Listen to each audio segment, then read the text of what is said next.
দর্শক, আওয়ামী লীগ কি বাংলাদেশে বিভিন্ন সময়ে গত বেশ কিছুদিন ধরে চলমান বিভিন্ন আন্দোলনে স্যাবোটাজ করছে?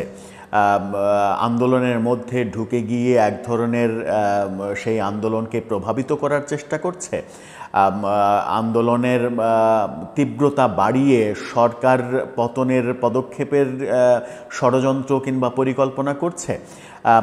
কি হচ্ছে এরকম খবর তৈরি করছে বিভিন্ন গণমাধ্যম।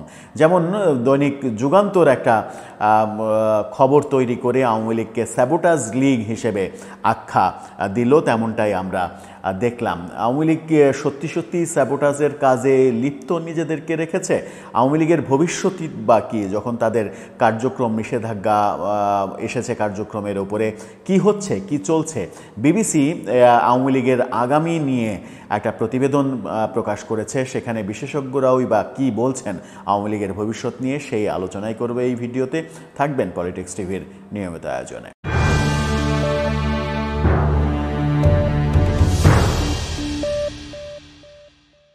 দর্শক, পলিটিক্স টিভির নিয়মিত ভিডিওগুলো স্পন্সর করছে প্রজাপতি.টিভি, নতুন ওটিটি প্ল্যাটফর্ম। আপনারা চাইলে ইউটিউবে, ফেসবুকে, ইনস্টাগ্রামে, টিকটকে দেখে নিতে পারেন।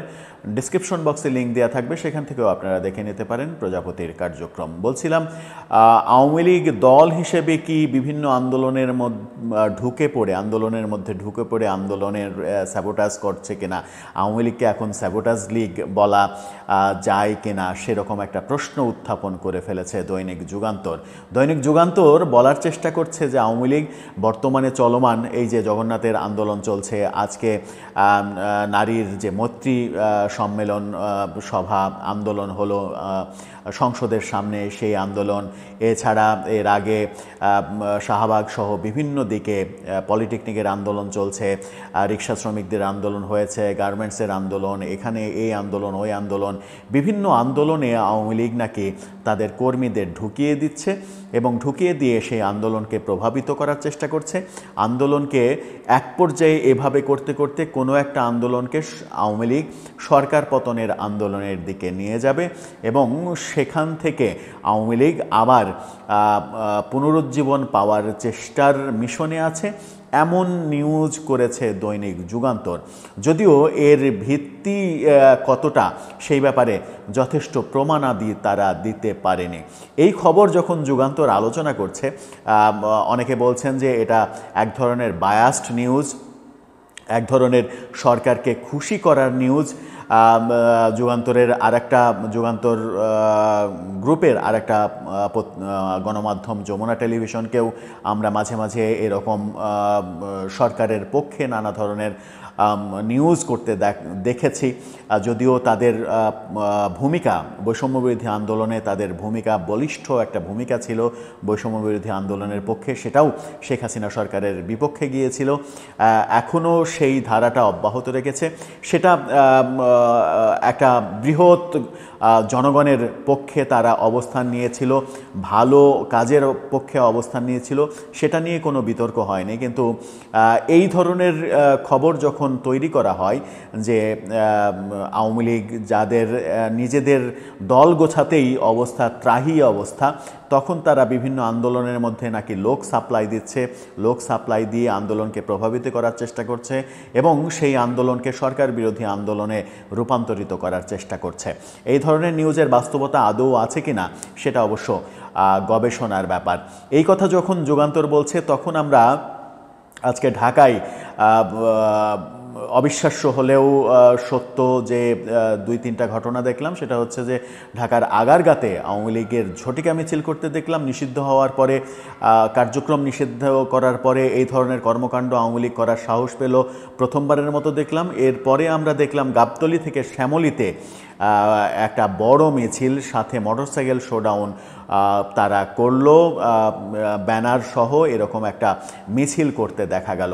এ ধরনের সাহস তারা অর্জন করছে কিভাবে, সরকারি কিভাবে করতে দিচ্ছে, সেটা হয়তো বিশ্লেষকরা বিভিন্নভাবে বিশ্লেষণ করবেন, কিন্তু তাদের এই ধরনের কর্মকাণ্ড করতে দেখা যাচ্ছে। তাতে করে কি এই কথা বলা যায় যে আওয়ামী লীগকে এক ধরনের নিষিদ্ধ কার্যক্রম নিষেধাজ্ঞা দেওয়ার ফলে আওয়ামী লীগের মানে শক্তিমত্তা আরও বেশি বাড়িয়ে দেয়া হলো এক অর্থে। কি বলছে বিবিসি? বিবিসি বিভিন্ন রাজনৈতিক বিশ্লেষকের সঙ্গে কথা বলে এই ব্যাপারে একটা প্রতিবেদন তৈরি করেছে। সেই প্রতিবেদনে বিবিসি যেটা বলছে সেটা হচ্ছে যে রাজনৈতিক বিশ্লেষকদের অনেকেই বলছেন এই নিষেধাজ্ঞার সুযোগ নিয়ে আওয়ামী লীগের নেতাকর্মীদের বিরুদ্ধে মামলা ও গ্রেপ্তার অভিযান আরও বাড়ানো হতে পারে, সরকার এই কাজগুলো করতে পারে। তখন দলটির গোপন তৎপরতার দিকে যাওয়ার সম্ভাবনা বেশি থাকবে। নিষেধাজ্ঞা আরোপের ফলে আওয়ামী লীগ বাড়তি চাপের মুখে পড়ল, এটা ঠিক, তাতে কোনো সন্দেহ নেই। কারণ সভা সমাবেশ থেকে শুরু করে সাইবার স্পেসেও দলটির কার্যক্রম থাকবে সম্পূর্ণ নিষিদ্ধ। প্রচার প্রকাশনা বন্ধ হবে, শাস্তির বিধানও করা হয়েছে। নির্বাচন কমিশনে দলটির নিবন্ধনও বাতিল করা হয়েছে। কিন্তু এরকম নিষেধাজ্ঞা সাময়িক একটা বাধা তৈরি করলেও গোপনে আরও বেশি তৎপরতা বাড়াতে পারে বলে মনে করেন ঢাকা বিশ্ববিদ্যালয়ের সমাজবিজ্ঞান বিভাগের অধ্যাপক এবং বিশ্ববিদ্যালয়ের শিক্ষক নেটওয়ার্কের সামিনা লুৎফা। তিনি বলেছেন যে যখনই কাউকে নিষিদ্ধ করা হয় তখন তো তার সার্ভাইভালটা থ্রেটের মধ্যে পড়ে। মানুষের তখন সার্ভাইভাল থ্রেটের মধ্যে যখন পড়ে তখন মানুষ সর্বশক্তি দিয়ে চেষ্টা করে সার্ভাইভ করার জন্য, এবং সেটার জন্য যা কিছু দরকার খড়কুটো পেলেও সেই খড়কুটো আঁকড়ে ধরে। তখন ঐক্য দৃঢ়তর হয়, সংহতি বাড়ে। অর্থাৎ সামিনা লুৎফা যে কথাটা বলছেন, যে কথাটা আমি প্রথমে বলছিলাম, সেটারই প্রতিফলন সামিনা লুৎফার, ঢাকা বিশ্ববিদ্যালয়ের অধ্যাপক, তার কথায় কিন্তু স্পষ্ট হয়েছে। তিনি স্পষ্ট করার চেষ্টা করেছেন যখন কাউকে নিষিদ্ধ করা হয় তখন তার আর আসলে কোনো কুল কিনারা থাকে না, সে খড়কুটো ধরে হলেও বাঁচতে চেষ্টা করে, আরও বেশি শক্তি সম্পন্ন হওয়ার চেষ্টা করে, আরও বেশি লড়াই করার মনোভাব তৈরি করতে পারে। তখন সে যা ইচ্ছা মনের মধ্যে যা খুশি তাই করার একটা প্রবণতা তৈরি করে মনের মধ্যে, আর তখনই ক্রাইমের হার বেড়ে যায়, সমাজ অস্থির হতে পারে। এই যে খড়কুটো অবলম্বন করে বেঁচে থাকা, সেইগুলোরই প্রতিরূপকে আমরা আজকে দেখলাম আগারগাঁওতে কিংবা গাবতলী থেকে শ্যামলীতে আওয়ামী লীগের মিছিল, এবং গাবতলী শ্যামলীতে আওয়ামী লীগের মিছিলটা বড় মিছিল, মোটরসাইকেল, এর আগে মোটরসাইকেল শোডাউন দেখা যায়নি, সেটাও দেখা গেল। সামিনা লুৎফা এবং সামিনা লুৎফার কথা এবং বিবিসির প্রতিবেদন কিন্তু সেরকমই আভাস দিচ্ছে। যদি সেটাই হয় তাহলে বাংলাদেশের আইন শৃঙ্খলা পরিস্থিতির অবনতি হয়ে গেলেও আশ্চর্য হবার কিছু থাকবে না। দর্শক, আপনার কি মনে হয় বিবিসি যে প্রতিবেদন দিচ্ছে, বিবিসির যে ভাষ্য এবং অধ্যাপক সামিনা লুৎফা যেভাবে বর্ণনা করলেন যে নিষিদ্ধ হয়ে গেলে মানুষ খড়কুটো নিয়ে হলেও বাঁচতে চেষ্টা করে, অনেক বেশি শক্তি সঞ্চার করার চেষ্টা করে এবং আরও বেশি শক্তিতে বলীয়ান হয়ে ফিরে আসার চেষ্টা করে, সেই পথেই কি আওয়ামী লীগ হাঁটবে? এবং সেই পথে যদি আওয়ামী লীগ হাঁটতে চায় তাহলে আইন শৃঙ্খলা পরিস্থিতির চরম অবনতি হতে পারে। তাতে করে দেশের কি কোনো মঙ্গল হবে, নাকি দেশ ক্রমেই আসলে রসাতলের দিকে যাবে? আপনার মন্তব্য জানিয়ে লিখতে পারেন আমাদের কমেন্ট বক্সে।